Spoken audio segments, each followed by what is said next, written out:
votre téléphone, vous pouvez contacter directement avec ce numéro ou vous contacter avec votre ordinateur. Il est également possible de poser des questions durant la séance, mais je vous demanderai d'utiliser le chat qui est disponible. Euh, donc, durant la présentation, je ne répondrai pas aux questions, je vais les répondre simplement à la fin. On pourra discuter un peu.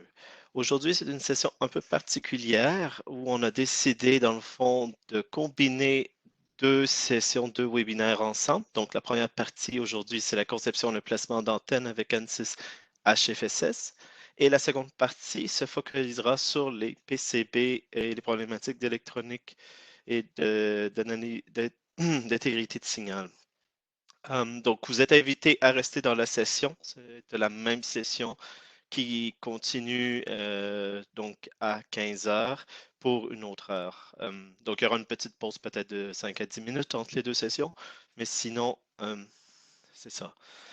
Je vous souhaite la bienvenue à ce webinaire. Mon nom est Francis Gagnon-Moisan. Je travaille chez CADFEM Suisse, basé ici à Lausanne, en Suisse, depuis environ un an. Je suis de formation physicien. Je travaillais en France, en Allemagne et en Suisse. Et avant de joindre l'équipe de CADFEM, il y a à peu près un an. Et il me fait plaisir aujourd'hui de vous présenter un peu notre solution pour la simulation des hautes fréquences appliquées aux antennes.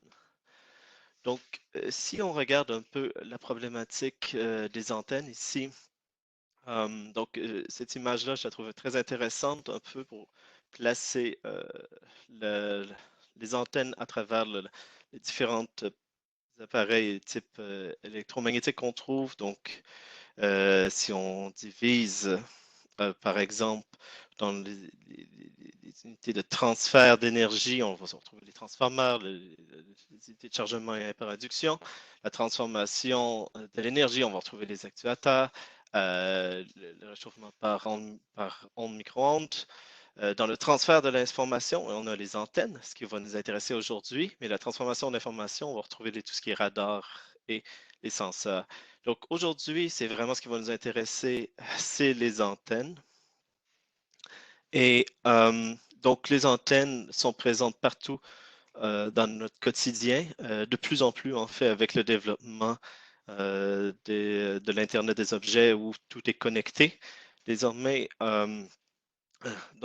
ça va tout simplement de la clé pour ouvrir votre auto à la radio traditionnelle que tout le monde connaît, aux antennes satellites et tout. Donc, les antennes font partie de notre quotidien et donc c'est important d'avoir des outils euh, puissants pour pouvoir optimiser leur design. Donc, l'antenne, c'est quoi le euh, l'idée derrière une antenne, dans le fond? C'est de guider un signal à travers l'espace. Le problème, c'est que, bon, on amène un signal avec par exemple, un câble coax, mais comment faire pour que ce signal se passe de matériaux à l'espace? C'est pas toujours évident de simuler ou de designer ces objets-là pour pouvoir réaliser ce- ce- ce- ce- cet exploit.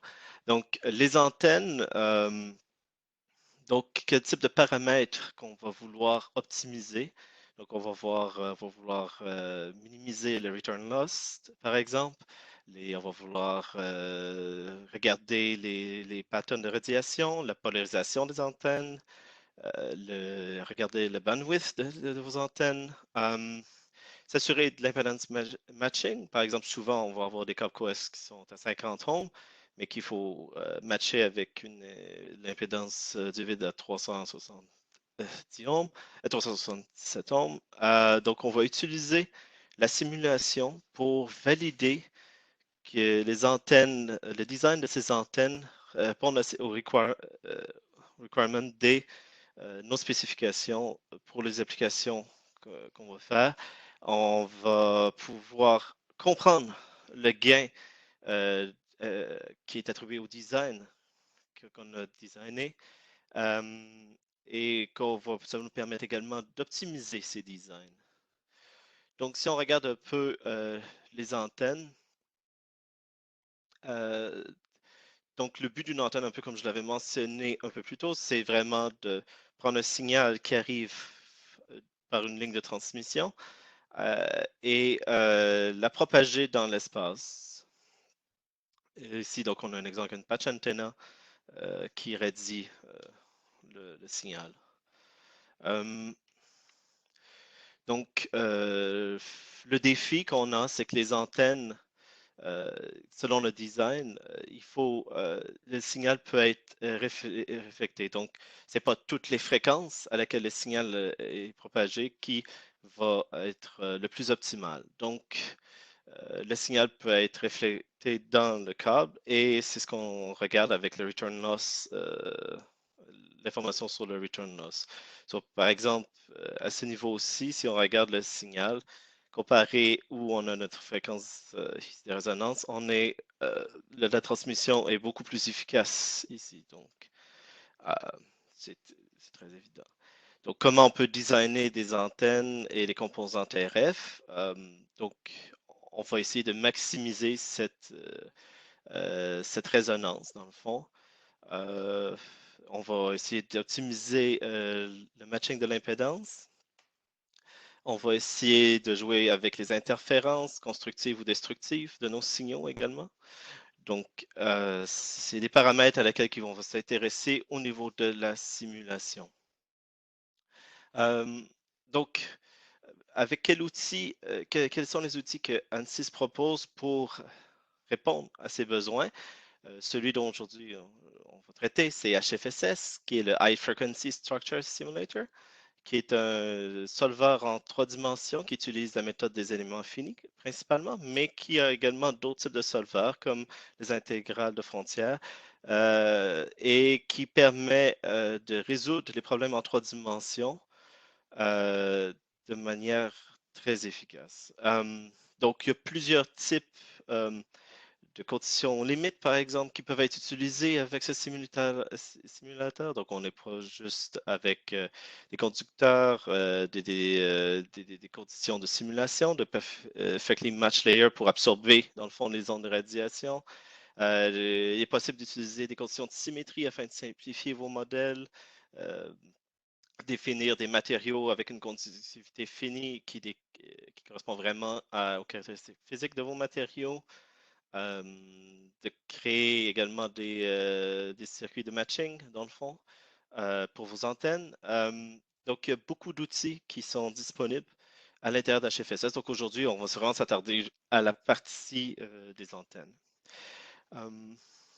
Donc, comme j'ai déjà un peu mentionné, la librairie d'HFSS est très complète au niveau des types de matériaux qui peuvent avoir des caractéristiques dépendantes au niveau des fréquences, également avec des propriétés anisotropiques des matériaux. Donc, il y a beaucoup de customisation qui est possible au niveau de la simulation à ce niveau-là. Également au niveau du post-processing et de la génération de rapports, il est possible d'avoir des analyses déjà préconçues afin de vous faciliter la vie au niveau de l'analyse. Il est possible de, de mettre en évidence les valeurs de champ, par exemple, en 2 dimensions, en 3 dimensions sur vos géométries de façon très efficace. Également au niveau des circuits, vous êtes capable d'exporter vos circuits dans des formats qui sont utilisables dans d'autres logiciels. La compatibilité également avec les logiciels est très étendue. Là. Tous les standards de l'industrie sont disponibles avec les produits électroniques desktop dont HFSS. Donc, euh, pour quel est le processus d'une simulation dans HFSS. Donc ici, on va prendre une patch antenna, dans le fond, qu'on a ici, et on va essayer de voir un peu, je vais essayer de résumer rapidement comment on va procéder avec une simulation, comment le logiciel fonctionne avec une simulation. Donc, au début, on va utiliser, bon, ici on s'entend, c'est la méthode des éléments finis. Donc, qu'est-ce qu'on va créer? On va diviser notre géométrie en volume géométrique dans le cas d'une simulation 3D. Donc, on va vraiment diviser notre géométrie en utilisant des tétraèdres. Donc, on va créer notre mèche au maillage initial.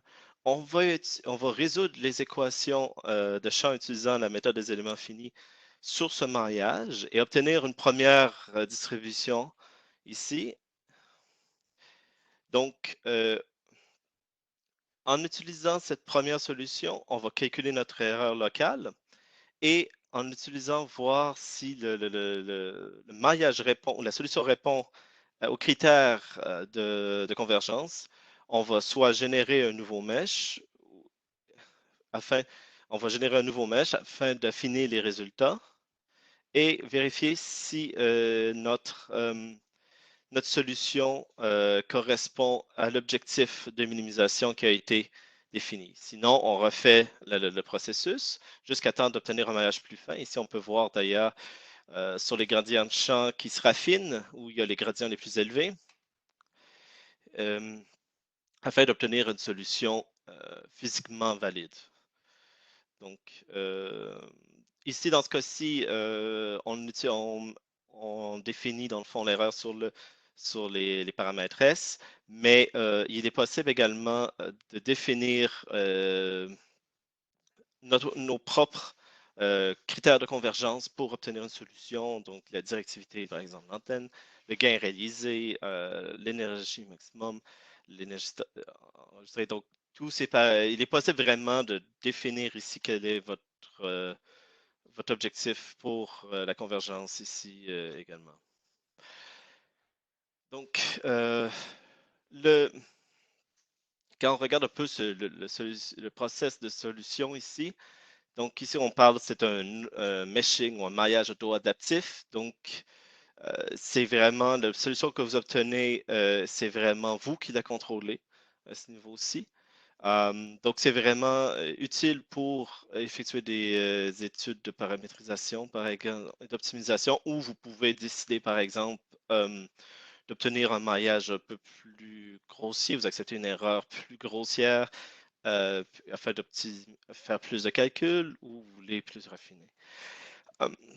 Un outil que j'aimerais beaucoup discuter aujourd'hui, c'est le Antenna Design Kit, qui est un outil à l'intérieur d'HFSS qui nous permet, dans le fond, de designer des antennes de tout type de manière très, très, très rapide. En fait, vous pouvez designer des antennes dipôles, des horns, des waveguides, des helix, des spirales, etc., etc. Donc, la liste est assez large d'antennes que vous pouvez décider. Et, et en- à partir d'ici, en fond, je vais faire un exemple. Désolé, le slide démo a sorti. Alors ici, je vais vous démontrer un peu quel est l'exemple, un exemple de modèle qu'on peut créer à partir de cette ACT dans ANSYS. Donc, quand vous ouvrez votre électronique desktop, il est possible d'accéder à ce wizard, dans le fond, ou ACT, à partir du menu ici que vous avez juste à activer, et vous avez le menu HFSS Antenna Toolkit qui est disponible ici. Donc, afin de définir vos antennes, ici, c'est dans le fond un outil basé sur un formulaire que vous avez à remplir. Donc, nous, pour aujourd'hui, tout simplement, je vais faire une slide microfeed, donc, où je vais vouloir créer un modèle de cette antenne.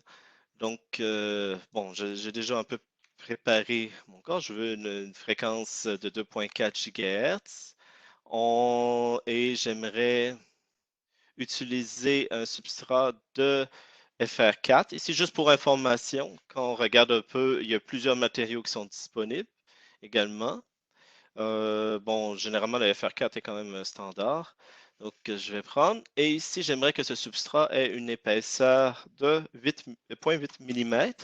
Donc, ici, la valeur est en centimètres. Faut juste Donc, je vais générer ce modèle-là avec ces paramètres-là. Il va juste ajuster les différentes dimensions de notre antenne. Donc, c'est un outil très pratique où il y a les descriptions également ici de l'antenne que vous voulez concevoir. Et une fois que vous êtes satisfait avec votre formulaire, vous pouvez juste appuyer sur la touche Finish et il va générer ce modèle automatiquement. Euh, bon, comme comme c'est un webinaire et qu'on afin de sauver un peu de temps sur la présentation, j'ai déjà résolu un modèle ici avec le même modèle. Désolé. Voilà. Ici, qui a généré. Donc, pendant que ça génère en arrière-plan, juste pour vous convaincre que j'ai pas, qu'il n'y a rien d'arrangé avec la vue. Donc, ici, pendant que ça génère, dans le fond, on va générer un projet complet dans Electronic Desktop en 3 dimensions de votre antenne. Donc, ici, c'est le même modèle que j'ai résolu ce matin afin d'économiser un peu de temps sur la solution et pouvoir continuer un peu la discussion à ce sujet-là. Euh, donc, ici, il va vous générer le modèle complet. Il est possible.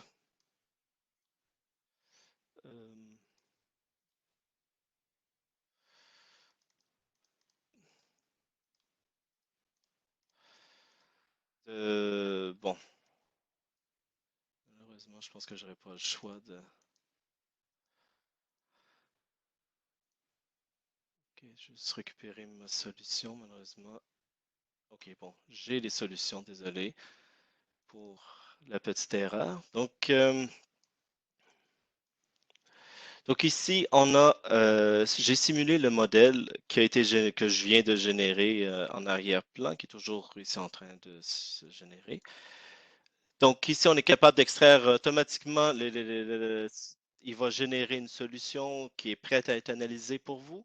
Il y a différents graphiques qui sont déjà définis, comme le graphique de return loss, par exemple. Ici, bon, j'avais demandé une fréquence à 2.4 GHz. Ici, on voit la résonance est pratiquement à 2.4. On peut avoir des graphiques de Smith Chart, par exemple. On peut observer le gain total de notre antenne. On peut, soit en 3 dimensions, vous pouvez également faire ces graphiques en 2 dimensions pour avoir un peu plus de précision. Donc, il est possible, et puis également ici, si on veut regarder tous les graphiques. Euh, donc,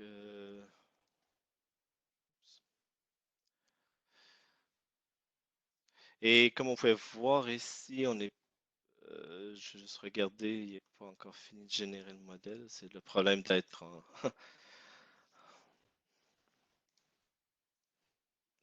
sur un portable. Euh, on va juste attendre une petite seconde que tout se débloque. Et voilà. Donc ici, je voulais juste montrer bon, le gain qui est différentes façons de montrer également ici le gain afin de faire des analyses un peu poussées. Possible de le faire sur des graphiques qui sont euh, non surimposés. Vous pouvez également regarder la qualité du mesh qui a été décidé ou les différents champs. Là, c'est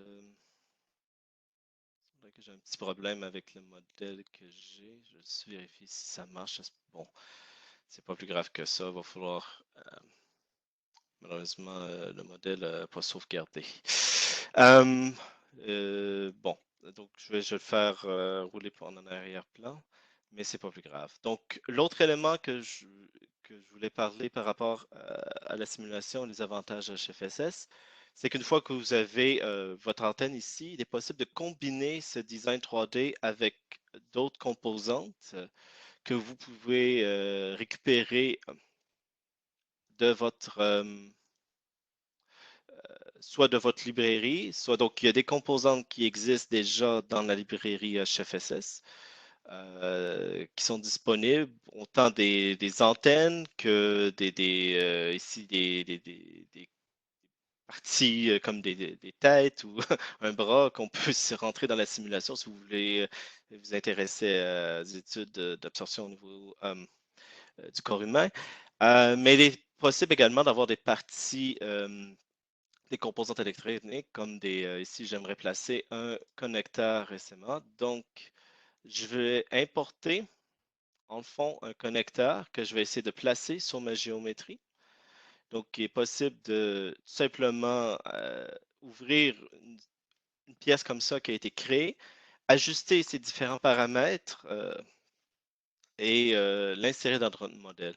Donc, si on fait un import de cette nature-là, tout simplement, vous voyez que c'est au milieu du modèle, c'est un peu embêtant. Donc, la solution, c'est tout simplement de créer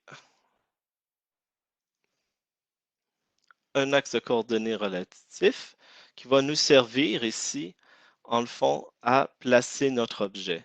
Donc, comme j'ai déjà tout travaillé un peu, je peux utiliser ce modèle et utiliser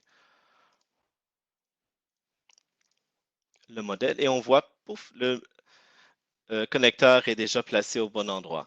Donc, à l'aide de cette simulation-là, on est capable également, à l'aide de cet outil-là de des composantes, on est capable de créer nos propres composantes qu'on pourrait utiliser à l'intérieur de avec nos collègues, ou également des composantes encryptées qui va être possible d'échanger avec des partenaires extérieurs qui vous n'est pas nécessairement euh, avoir, qui ne voulait pas nécessairement qui ait tous les détails de vos antennes, par exemple, des caractéristiques techniques que vous avez mis ici dans votre design 3D. Donc, c'est des outils cet outil-là de composantes 3D est très pratique afin de pouvoir également faire des échanges comme ça avec l'extérieur. Donc, si on revient à la présentation, juste m'assurer. Donc, un autre exemple ici de ce qu'on peut faire, un peu dans la même méthode, même esprit avec le placement de composantes. Donc, on peut placer, par exemple, notre antenne dans un boîtier. Dans ce cas-ci, on peut voir directement l'effet de placer sur notre antenne dans un boîtier sur le return loss, par exemple. Ici, un exemple. Et on peut également utiliser euh, des dérivés analytiques afin d'utiliser un outil qui s'appelle tuning, afin de maximiser la résonance dans notre return loss, par exemple. Donc, il existe différents outils à l'intérieur de chez FSS afin de maximiser nos caractéristiques, les différents paramètres de nos antennes. Et ces résultats-là, ce tuning-là est fait, vous pouvez dans le fond, vous avez un outil graphique qui vous permet de voir live le résultat de modification. Par exemple, ici, si vous avez un feed offset entre 0, que vous voulez entre 0 et 1,55 cm, vous pouvez le faire varier juste en utilisant un curseur graphique et de voir directement l'effet sur euh, le return loss ici. Donc, la prochaine partie, je vais traiter justement un peu plus de ces outils d'optimisation, donc en traitant de l'utilisation d'une antenne slot à deux bandes. Donc, euh, comme vous devinez certainement, la performance des antennes va vraiment dépendre de ces caractéristiques géométriques et des différents matériaux qui sont utilisés. Donc, dans ce cas-ci, cette antenne-là devrait avoir deux bandes de fréquence, 2.4 et 5.8 GHz. Donc, ici, dans le fond, c'est notre design avec tous les différents paramètres géométriques qu'on aimerait optimiser afin de maximiser ici notre return loss qu'on voit ici en ce moment pour être définitivement mieux. Donc, Le problème, c'est quand vous regardez un peu tous ces paramètres, c'est quels paramètres qu'on devrait utiliser si on fait ça à la main. C'est pas du tout évident. Ici, bon, on a quoi, une dizaine de paramètres et on peut en fixer un, peut-être deux, mais pour le reste, ça devient assez compliqué de faire ça manuellement. C'est pour ça qu'on va utiliser des outils d'optimisation qui vont nous permettre de trouver quelle version de design est la plus optimale. Donc ici, on a une matrice de corrélation qui va nous permettre de trouver quel design offre la meilleure solution. Donc on peut voir que les designs avec des corrélations plus importantes risquent d'offrir une meilleure corrélation. Euh, donc on va utiliser un métamodèle pour trouver pour essayer d'optimiser notre design. Et ici, on peut regarder un peu comment le résultat qui a été obtenu avec cette antenne, où justement on a défini notre but, dans le fond, de trouver nos deux bandes de fréquences et comme contrainte, enfin, pour notre minimisation. Et on voit le résultat final où le return loss est enfin optimisé pour ces deux fréquences.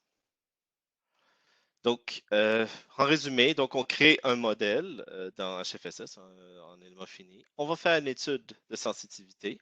On va définir nos objectifs d'optimisation.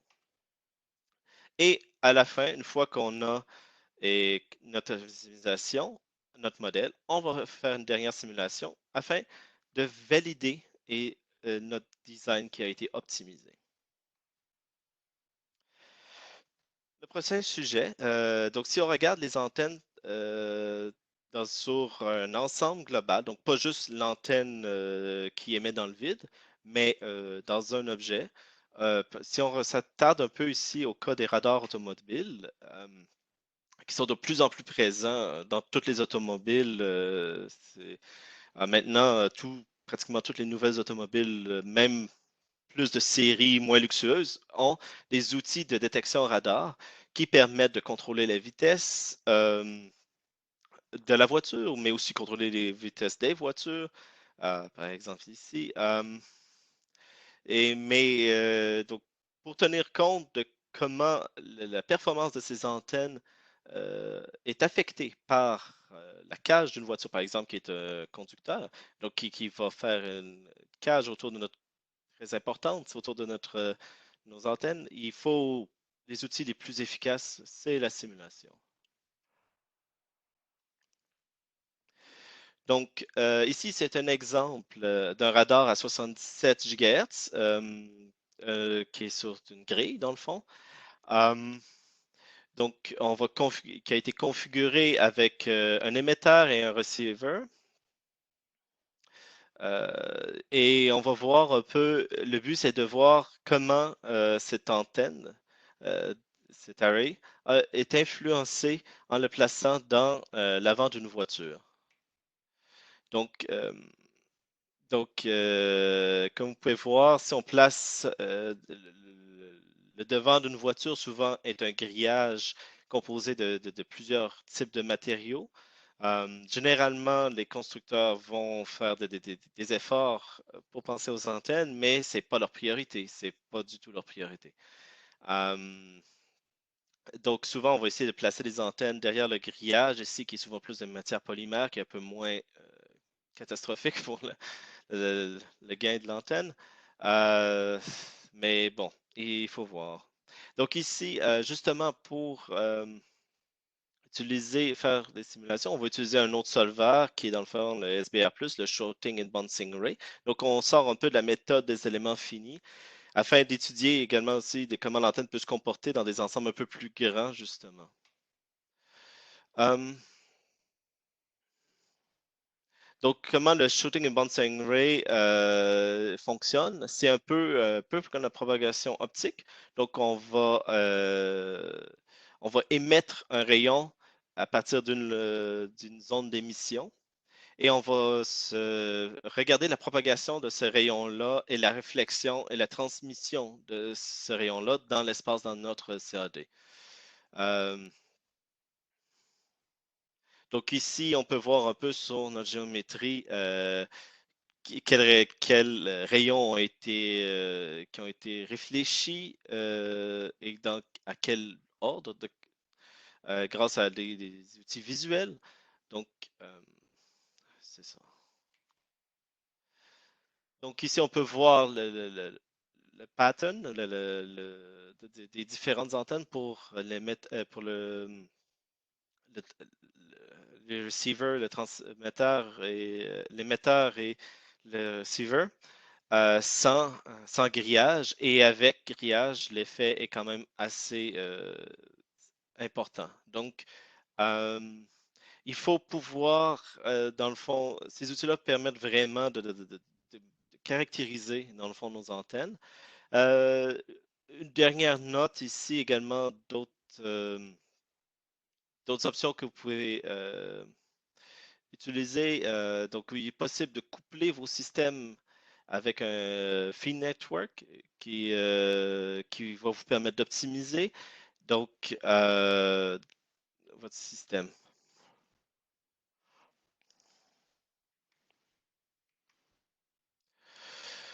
Donc, si vous pouvez coupler votre système, votre antenne avec un circuit ou une schématique ici, et un circuit qui est analogue dans le fond. Donc, vous créez votre simulation et à partir de cette simulation-là, vous allez faire un ROM ou un Reduce Order Modeling sur lequel vous allez pouvoir connecter une schématique, un circuit schématique et extraire euh, dans le fond des paramètres S par exemple, le gain, les specs d'émission et afin d'observer les différentes caractéristiques comme ça sans avoir passé nécessairement par une simulation en éléments finis pour chaque variation de design.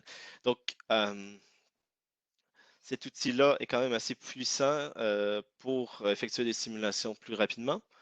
Euh, donc ici, on a un exemple d'analyse à 900 MHz, de Linear Network Analysis, dans le fond, sur un ROM comme ça. Euh, donc, les caractéristiques techniques du board en question sont notées ici. Donc, ça fait un peu le tour de la question des antennes aujourd'hui. D'autres parties, d'autres sujets sur les antennes seront abordés dans la partie avec les PCB et les circuits électroniques, avec une autre démonstration un peu plus tard. Juste pour mentionner, en ce moment, malgré la période de confinement liée au COVID-19, nous sommes toujours à nos activités. Donc, on est toujours disponible pour vous pour les activités de consulting, de séminaires et de support. C'est très simple de nous rejoindre. Et pour l'instant, donc, si vous avez des questions, j'ai vu que quelques questions. Je vais essayer de répondre dans le Q&A afin de répondre. Euh, donc ici, n'hésitez pas à poser d'autres questions, soit par le chat. Donc ici, la question que j'ai, est-ce que dans la librairie des composantes, existe-t-il des antennes céramiques commerciales? Oui, il existe des antennes céramiques commerciales. J'essaie de retourner à mes modèles. Donc, euh, donc vous voyez ici, le modèle a été généré pendant que je parlais. Donc, tout est beau. Donc, vous pouvez accéder aux différentes composantes qui viennent euh, avec le logiciel. Donc, si on peut aller voir, par exemple, euh, vous avez les antennes de Johansson, par exemple. Donc là, si je ne me trompe pas, j'ai un blanc de mémoire là, sur quel exactement est un bel exemple. Mais je sais que, si je ne me trompe pas, une de ces antennes. Hmm. En tout cas, donc il y a des antennes différents modèles qui sont disponibles. Et oui, il y a des antennes céramiques commerciales disponibles. Donc, euh, c'est ça, c'est ce qui vient de base avec HFSS. C'est certain que, bon, il est toujours entre usagers HFSS, vous pouvez échanger des composantes. Est-ce que ça répond à votre question? Ou est-ce que vous avez d'autres questions?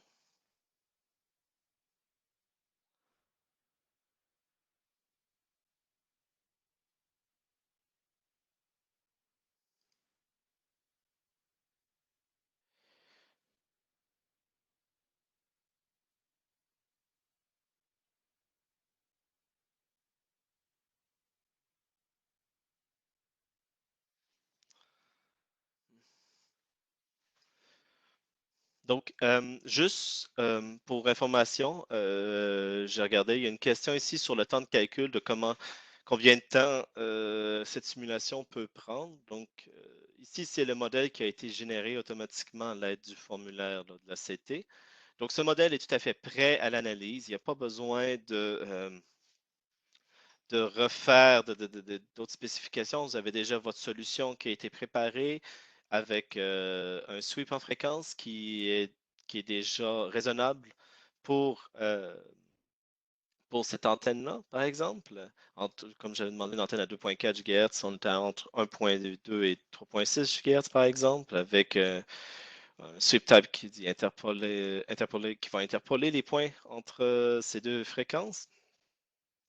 Donc, il suffit juste, une fois que vous avez votre modèle, vous pouvez simplement lancer la simulation et attendre. Dans ce cas-ci, ça prend dépendamment de la machine, sur ma machine, ça prend à peu près 5 minutes. Donc, on s'attend ici là, à peu près 5 minutes. Mais j'utilise un portable.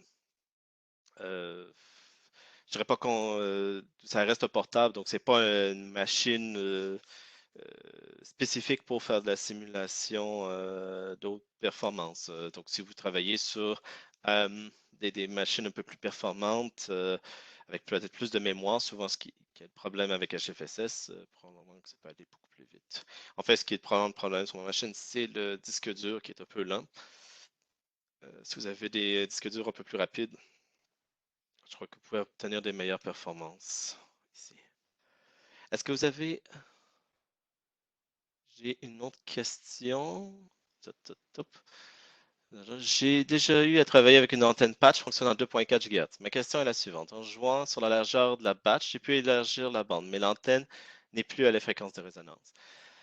Euh, oui, c'est effectivement. Donc, si vous jouez avec un paramètre géométrique de votre antenne, vous avez des bonnes chances d'altérer la fréquence de résonance. Donc, il faut, dans le fond, trouver quel est la meilleure géométrie pour cette fréquence. Donc, quelle est la meilleure dimension. Donc, c'est pour ça que vous pouvez soit passer par un outil d'optimisation, comme j'ai décrit rapidement dans la présentation, ou ouais.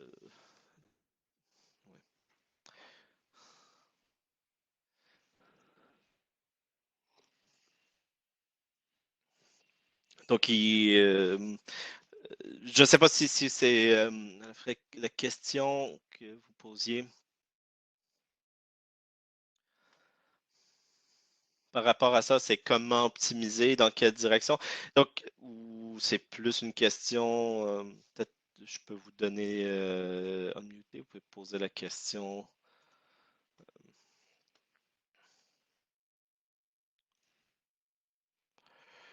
C'est où?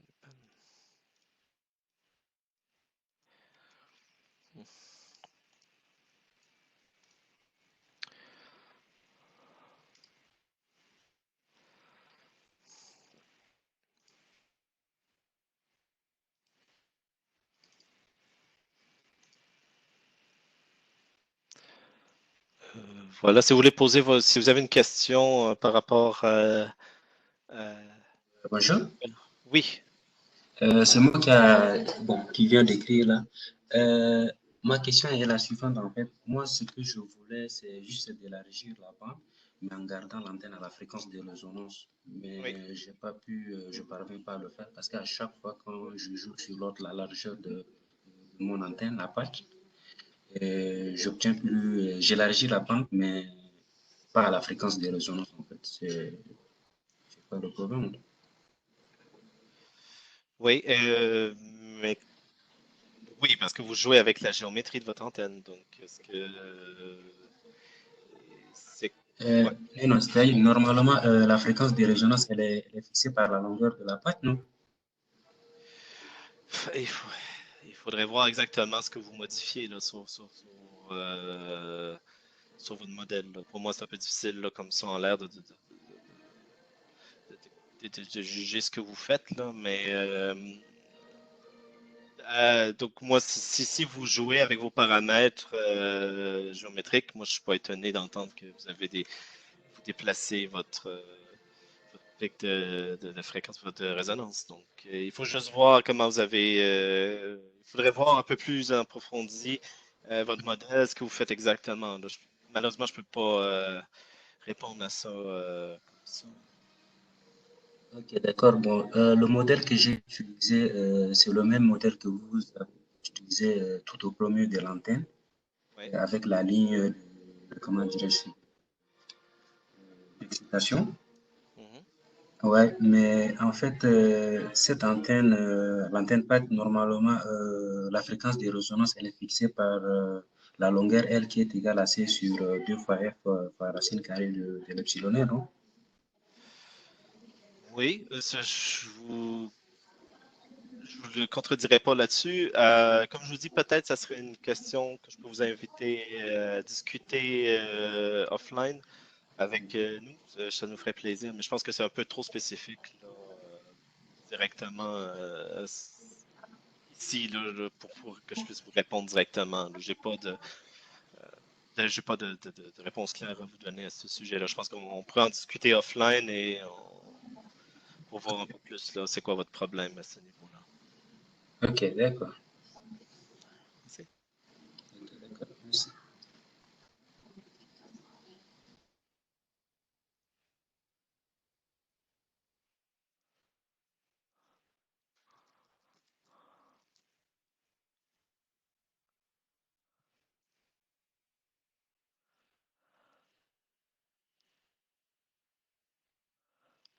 Donc, juste pour répondre encore à une question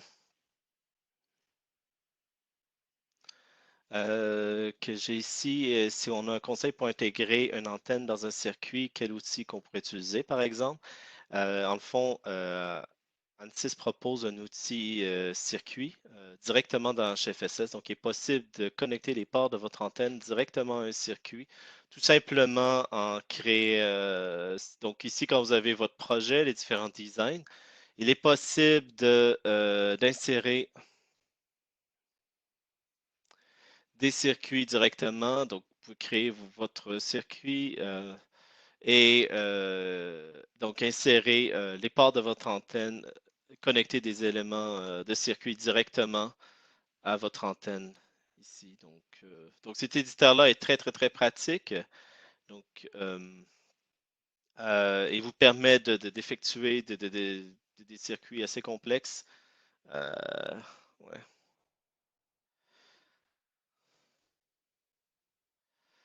Donc, oui. Donc, il y a un outil qui est proposé ici dans la suite HFSS. Euh,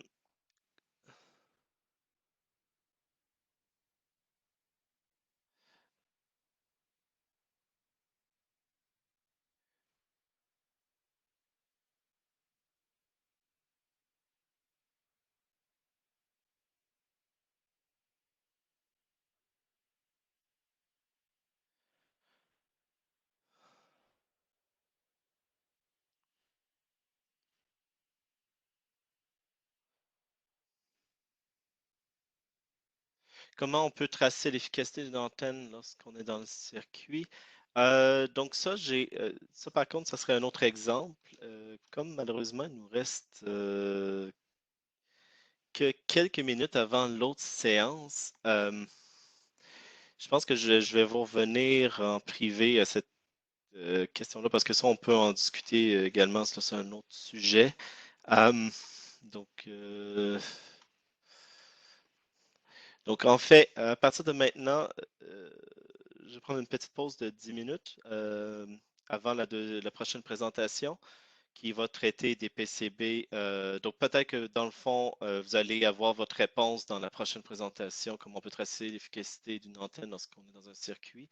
Donc, il y a d'autres exemples là, qui s'en viennent et je crois que là, le dernier exemple devrait pouvoir vous convenir. Sinon, on pourra en discuter offline.